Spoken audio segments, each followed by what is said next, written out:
sneak peek on what's the next video, what the next video is gonna be about, the next review. Sorry about the wind, can't do anything about that. Okay, just some normal guy walking up.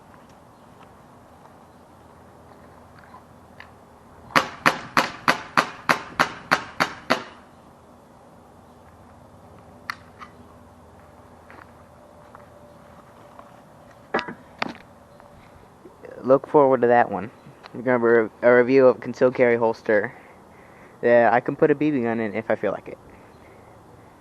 So that's probably won't be a good one. You want to know? I did hit every single one of these.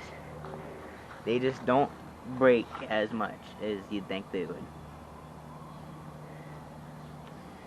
I'm just using some clay targets or something like that. Yeah. So comment if you have any video ideas. Like and subscribe. Bye.